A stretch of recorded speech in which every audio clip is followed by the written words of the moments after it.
I've seen you talk about it a lot on the show. We've had Dr. Stacey Sims on here a lot, speaking about the importance of, resistance exercise and training for women's health. But what do you think about training during your menstrual cycle? Because there's a lot of different conversations around this now on, you should ramp it up for the 2 weeks when like pre-ovulation, and then once you've ovulated, you should be slowing it down.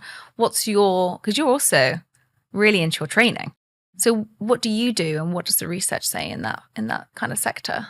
So the research is definitely growing in this space, but there's not a huge amount of studies there on training around the menstrual cycle or recovery around the menstrual cycle or muscle building potential around the menstrual cycle. And of the ones that we have, there is a lot of conflicting evidence or inconclusive results. From the systematic reviews where we pool all the research together, it seems that there may be a small dip in performance during your period. And I think for a lot of people, that is not really a surprise, but it's such a small dip, like very insignificant, that some women won't experience it. The other caveat to that is there's other studies that found otherwise.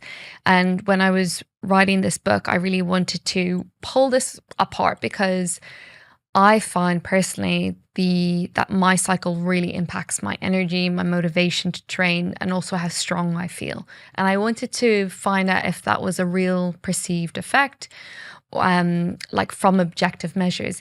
And there was an interesting study done on athletes. I think they were female footballers, and they perceived that they performed worse during their period. But actually, when they did objective measures of how they performed, their reaction times and other measures were better. So they actually performed better during that time. And I think what this tells us is it's not that it's all in your head that you're having a terrible day or having a hard period, but we can still perform well during our period and during different parts of our cycle. And I found that actually really empowering. At the time I was writing the book, I was doing Paris Marathon and it was day 3 of my cycle. And so having that knowledge in my brain, yes, it might practically be really annoying, but I'm still going to do well. I'm still going to perform well, I think is an important message to tell yourself. So kind of what does the research say? Maybe a small dip around your period and maybe kind of in that late luteal phase. Potentially there's more muscle building potential around ovulation in that kind of like pre-ovulatory phase when estrogen's high, because estrogen is known to really prime us for strength, motivation, endurance training. So you might feel stronger during that time if you do amazing. And there's been a handful of studies, I think 5 now, where they've compared basing most of your training in that follicular phase, so the first part of your cycle, versus the luteal phase, or versus spreading it out across the entire cycle. And they found that maybe there's a benefit of actually front loading your training in the follicular phase. There may be some benefits there.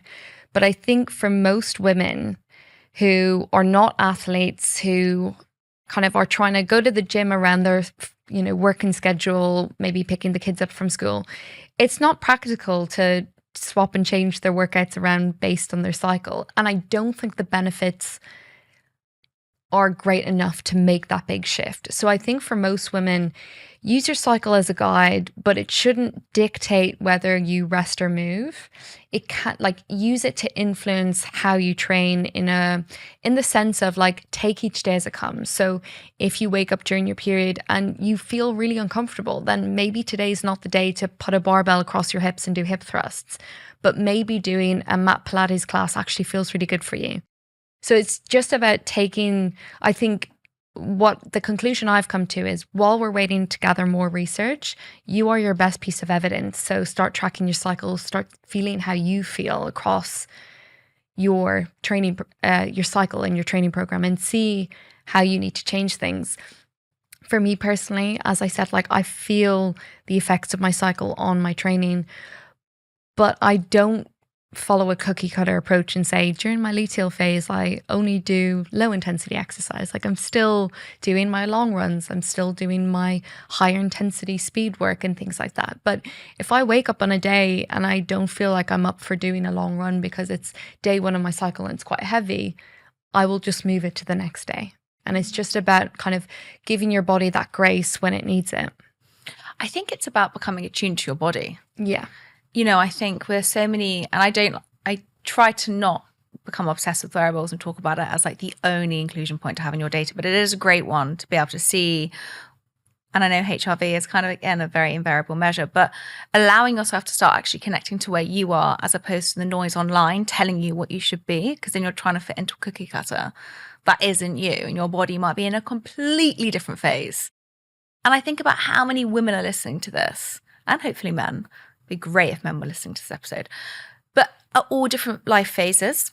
And if this was Hazel listening to this episode 6 years ago, you'd have had a completely different outlook to where you are today. And I think that's what's really important with women's health and the menstrual cycle. It's about like tracking and trusting yourself to know when is the rest and when you can push. Yeah. And using that data is really important, as opposed to trying to fit yourself into a puzzle that you think should be working. Yeah, I completely agree with you. And I think if I think back to when I first stepped into this space and the research space, which was probably about 6 years ago, my perception was everyone needs to understand how training around the menstrual cycle is going to benefit them.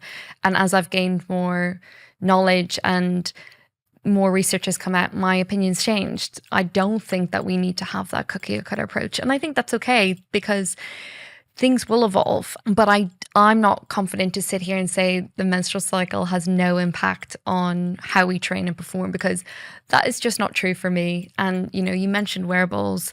I find that with my heart rate data, it starts to climb just as my luteal phase comes in, and it climbs. Once my period comes, it drops. And the same with my HRV, it improves and it recovers.